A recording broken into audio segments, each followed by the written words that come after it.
Bien, vamos a terminar el capítulo 3, y vamos a empezar hablando del laplaciano, que también es un operador. Es el símbolo,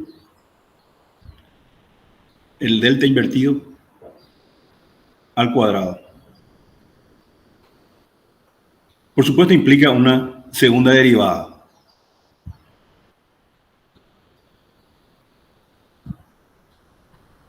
Cuando se aplica sobre funciones escalares, entonces, por supuesto, resulta un escalar.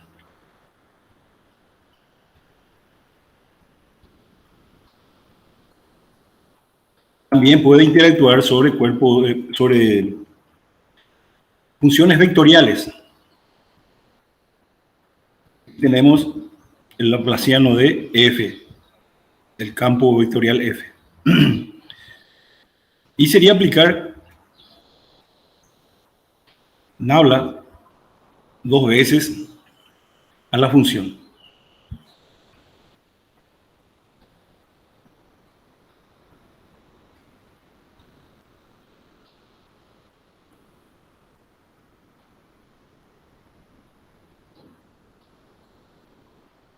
Bueno, estas serían entonces las expresiones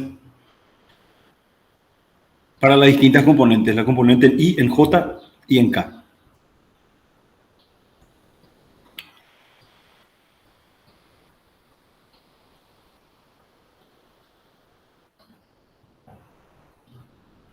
Bueno, algunas propiedades importantes del operador.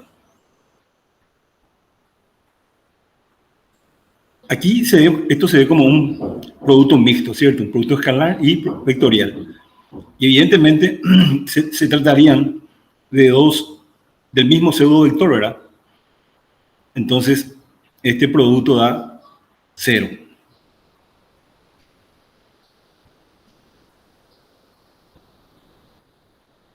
Este producto también da 0. Hay que ver esto como un operador, ¿eh? Y estas son algunas propiedades que usualmente vamos a ir viendo cuando resolvamos ejercicios. Muy bien. Vamos a hablar ahora de los campos conservativos. Y seguidamente vamos a hablar de la función potencial. Bueno, se dice que un campo vectorial f es conservativo si existe una función diferenciable f tal que el campo f, el campo vectorial f, sea igual a nabla f minúscula.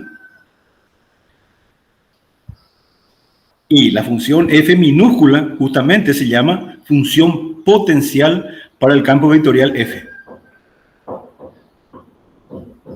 Ok, vamos a rebobinar entonces.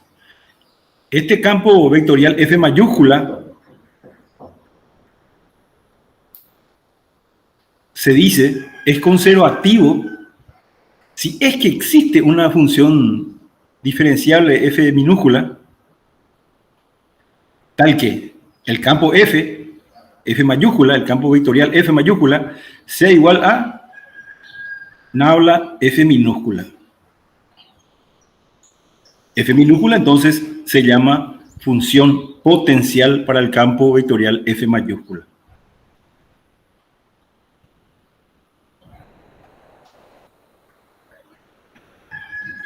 Un ejemplito. Este campo, cuyas componentes son 2x en I y en J, es conservativo. Para comprobar esto, vamos a considerar la siguiente función potencial. X cuadrado más 0,5 y cuadrado.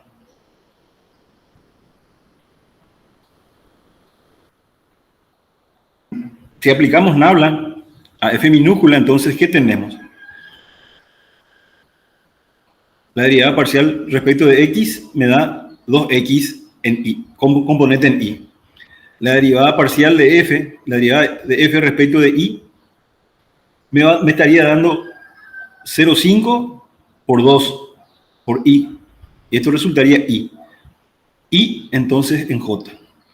Y esta es la función f mayúscula. La función potencial, entonces, x cuadrado más 0,5 y cuadrado. ¿De acuerdo? Eso es lo que hay que entender entonces por una función potencial y un campo vectorial conservativo.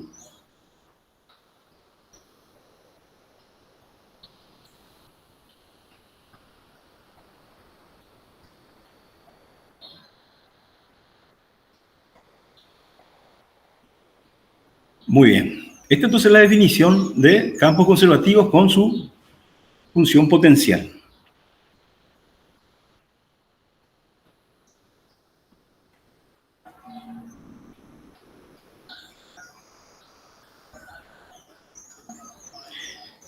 Criterio para campos vectoriales conservativos.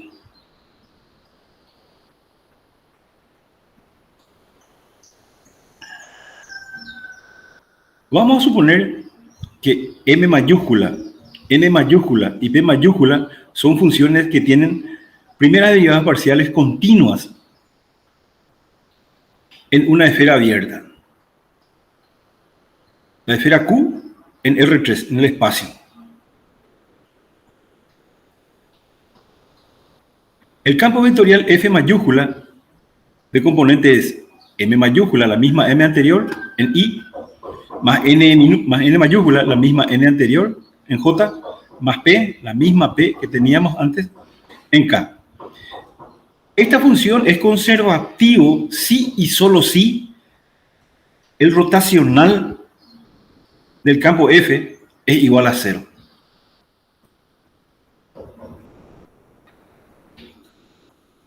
Y bueno, F sería conservativo entonces si se dan las igualdades de estas derivadas parciales. Muy bien. Esto entonces es el criterio para determinar, para establecer el rotacional, pero los campos conservativos, funciones conservativas. Bueno, vamos a hablar ahora de las coordenadas curvilíneas. Vamos a ver las coordenadas cilíndricas y las esféricas. Vamos a empezar con las cilíndricas.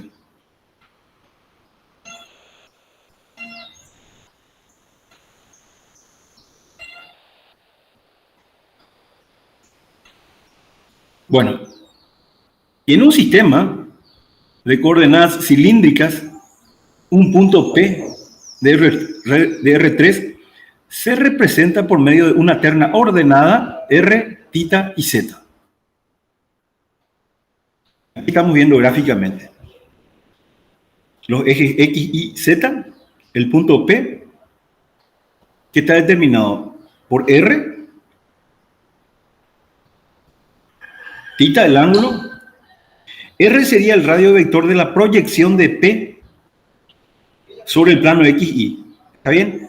P se proyecta sobre XY y esto define un punto en el plano XY que sería el extremo del radio vector. Esto es R. Θ es el ángulo que forma R con el eje de abscisas. Y Z es la cota del punto P.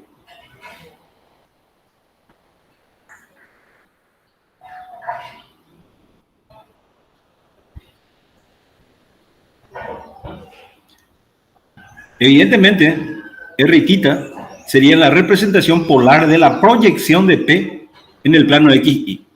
¿De acuerdo? Y Z, como les dije, es la cota del punto P, P mayúscula. La distancia que hay entre P y su proyección sobre el eje, sobre el plano XY. Bueno, las conversiones de un sistema rectangular a un sistema de coordenadas curvilíneas cilíndricas.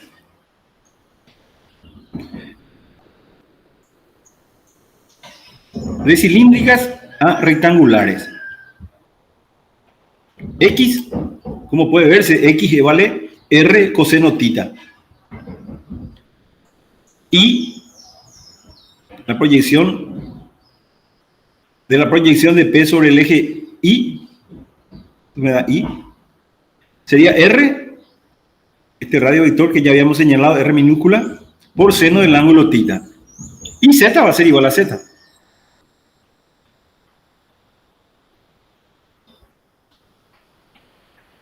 Ahora, pasar de rectangulares a cilíndricas. Bueno, como puede notarse en el triángulo rectángulo, R cuadrado sería igual a X cuadrado más Y cuadrado. Tangente del ángulo tita, cateto opuesto Y sobre cateto adyacente X. Y Z va a seguir siendo igual a Z. Muy bien. Entonces, tenemos una manera diferente ahora de representar puntos en el espacio. Un sistema diferente de referencia. Un sistema de coordenadas curvilíneas cilíndricas. También vamos a utilizar las coordenadas cilíndricas esféricas.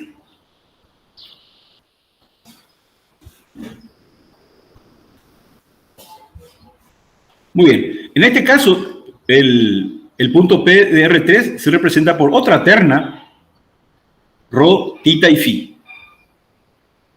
Ρ es la distancia entre P, el punto P mayúscula, y el origen.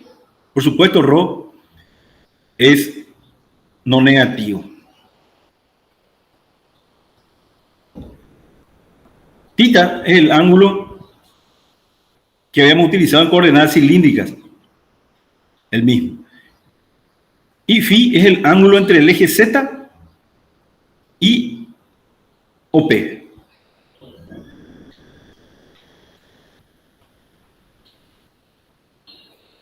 Bueno, aquí tenemos un punto P del espacio, su proyección sobre el eje, sobre el plano XY. Esto define el ángulo tita, el mismo que habíamos utilizado en coordenadas cilíndricas. Y el ángulo phi, ángulo entre el eje Z y ρ.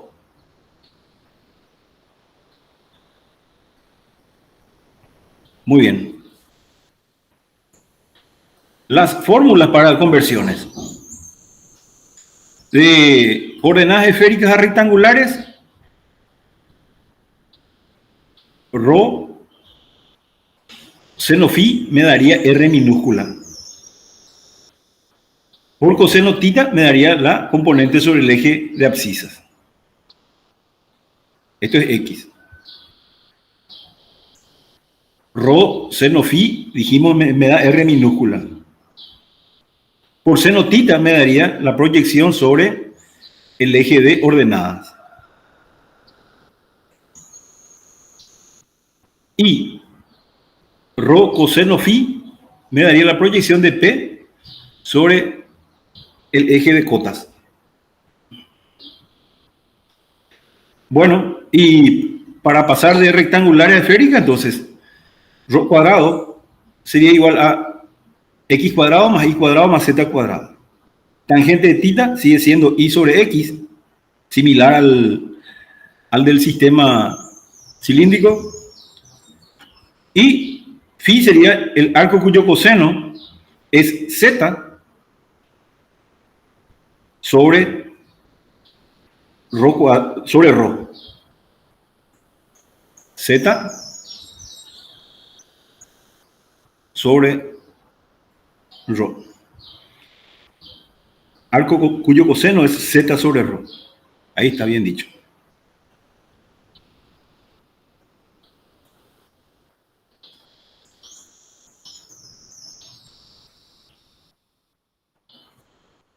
Algunas fórmulas para coordenadas curvilíneas.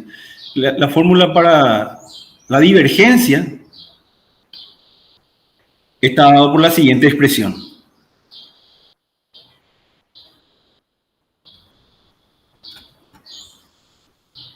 Las derivadas parciales de RD sub R, en fin, respecto de R. Aquí tenemos la derivada parcial respecto de θ y respecto de Z.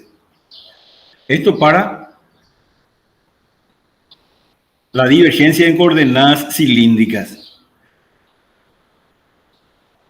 En coordenadas esféricas, acá tenemos la expresión para la divergencia. La fórmula para el laplaciano en coordenadas cilíndricas.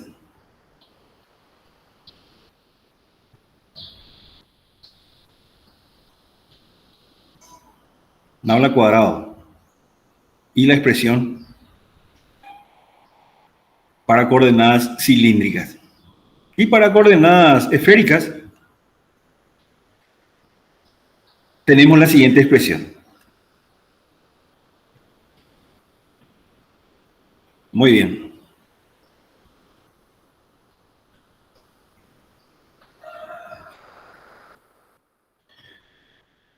Vamos a ver un ejercicio en el que nos dan un campo vectorial A igual a x cuadrado en y más seno de y en j más z por x en k. Y nos piden hallar nabla escalar A, nabla escalar A y nabla vectorial A. Vamos a plantear la solución.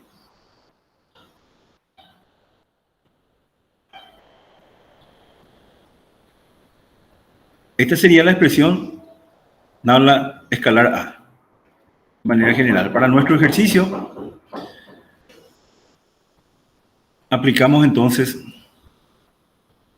las derivadas parciales y tenemos 2x más coseno y más x.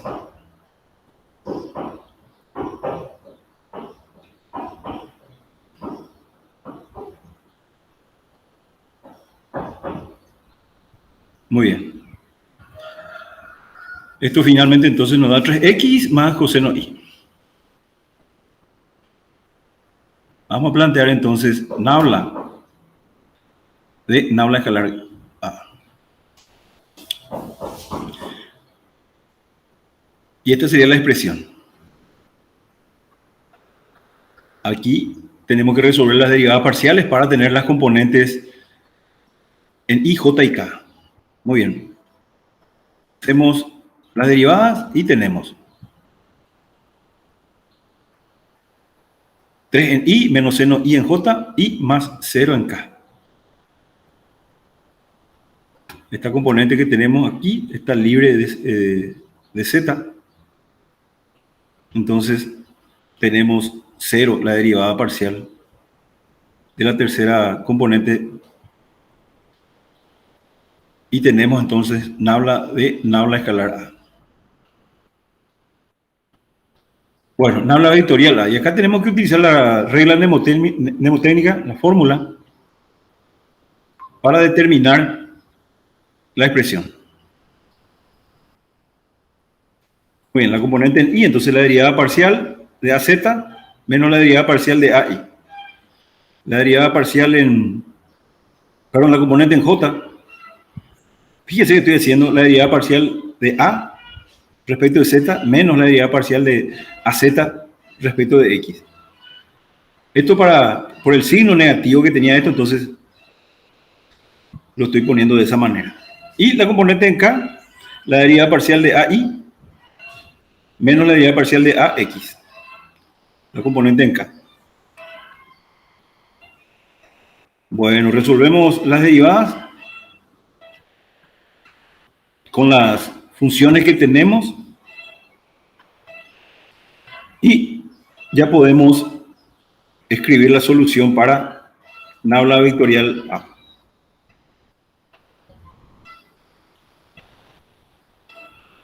Muy bien.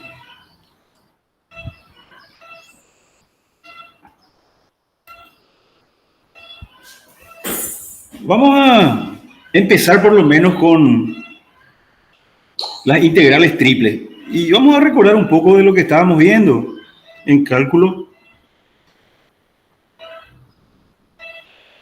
respecto de integrales. Bueno, vamos a repasar un poco integral definida. ¿Se acuerdan de la integral definida? La idea consiste en determinar el área bajo una curva y función de x. Desde x igual a a hasta x igual a b. Esta zona sombreada es el área que se determina con la integral definida.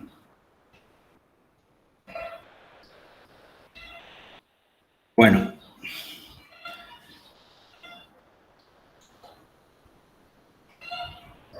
Vamos a suponer que tenemos la curva y calculamos el área de unos triángulos, perdón, unos rectángulos, así como se muestra en la figura. Y lo que vamos a obtener es un valor aproximado del área bajo la curva. ¿Y cómo mejoramos esto? Aumentando la cantidad de rectángulos. Aquí tenemos 6. Entonces, el área se aproxima mejor, el área de los rectángulos, de la suma de los rectángulos, se aproxima mejor al área bajo la curva y igual a f de x desde a hasta b. ¿Cómo mejoramos esto? Aumentando la cantidad de rectángulos. Aquí ya tenemos 12.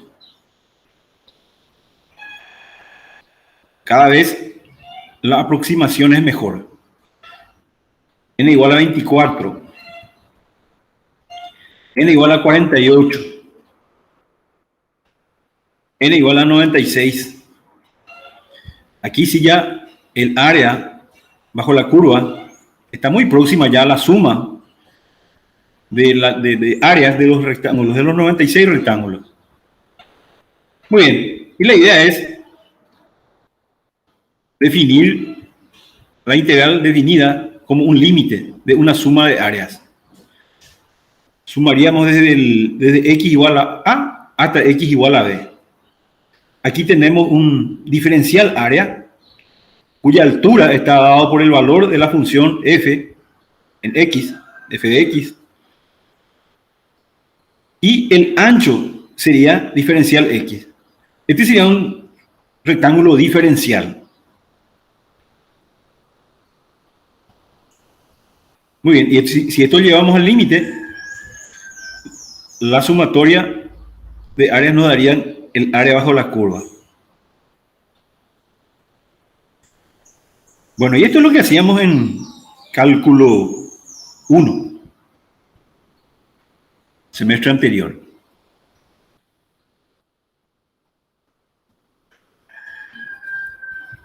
Bueno, nosotros vamos a calcular área según esta fórmula. El área va a ser igual a una doble integral. Primero se integraría, o sea, se podría integrar sobre y. Desde una función g1 de x hasta una función g2 de x. Y el resultado de esto, evidentemente, va a ser función de x, ¿verdad? Al hacer los reemplazos de los límites, esta expresión quedaría función de x, que se integraría sobre x desde a hasta b. El gráfico que se corresponde con esto, aquí está. La función g sub 1, la función g sub 2. La diferencia, entonces, g sub 1, g sub 2 menos g sub 1. ¿Está bien? Sobre y integraríamos entonces de g sub 2 a g sub 1. Y sobre x desde a hasta b. Bueno, esta es una manera de calcular la integral definida, una manera de calcular el área. Y otra sencillamente es cambiar los diferenciales del lugar y se estaría integrando sobre x primero. Aquí los límites de integración serán funciones de y, h2 de y, h1 de y. Y el resultado de todo esto, que sería función de y, se integraría sobre el eje y, desde C a D. Y esto se muestra aquí en el gráfico. ¿Está bien?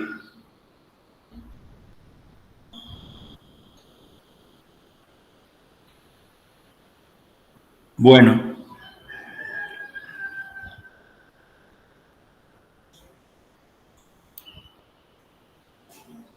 Un ejemplito.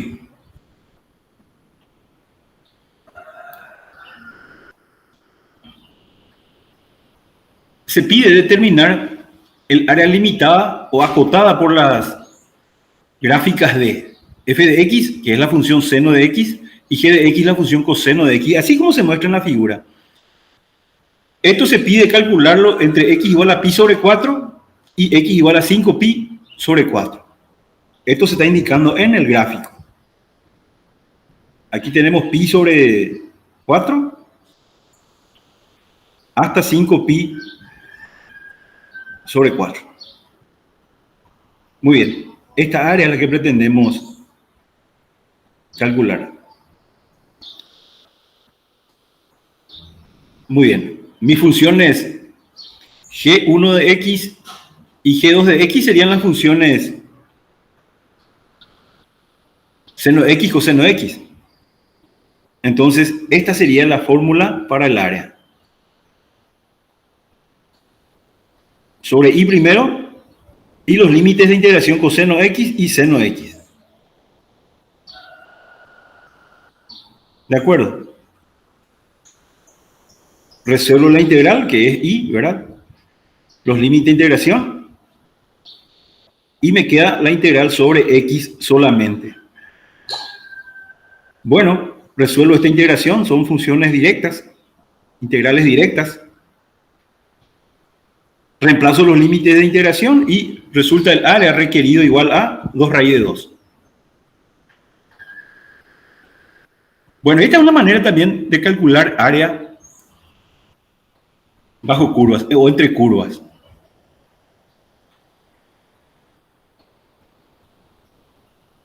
Muy bien.